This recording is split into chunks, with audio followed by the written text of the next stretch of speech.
देखिए, मैं पहले तो यही समझता था कि इंतखाबात आइन के मुताबिक अपने टाइम पे होगा और 60 डेज़ के बजाय 90 डेज़ हमने कर दिया था। और मगर कल की स्टेटमेंट, परसों की स्टेटमेंट के बाद थोड़े शकों को शुबात बढ़े हैं कि मरदमशुमारी होगी, दोबारा होगी, जो कहा गया है, आपने भी सुना, होगी। और नेचुरली जब मरदमशुमारी होगी तो आइन का एक बहुत बड़ा वाज़ेह हिस्सा है कि वो कहता है कि उसके बाद डिलिमिटेशन भी होगी। आइन की अगर मरदमशुमारी को 1 महीने में भी ख़त्म किया जाए तो जो अपनी डिलिमिटेशंस हैं वो उनमें 4 महीने लगेंगे, 4 महीने और अपीलें होंगी।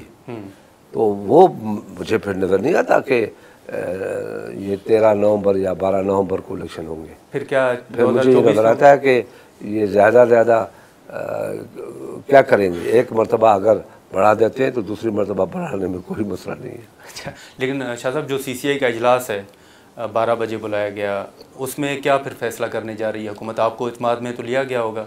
नेचुरली हमारे चीफ मिनिस्टर भी होंगे, हमारे मिनिस्टर भी होंगे, कमरुज़्ज़मान कहरा, उसको भी बुलाया है, वो भी होंगे।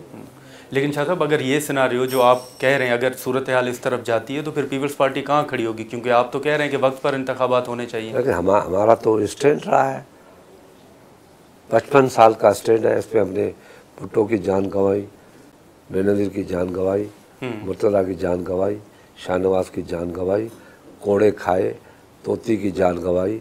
बहुत से ऐसे हमारे पार्टी के वर्कर थे जिन लोगों ने फांसियाँ खाई, खुद को जलाया, खुद को अपने आप को जला के जमहूरियत की दिए को रोशन किया। ठीक है। तो हमने तो बहुत जमहूरियत के लिए कुर्बानियाँ दी हैं और नुकसान भी बहुत उठाए हैं। शाह साहब, अब अगर ताख़ीर होगी तो आप तो क्या उसके करेंगे? लिए हमें अपना स्टैंड लेना चाहिए, लेना चाहिए।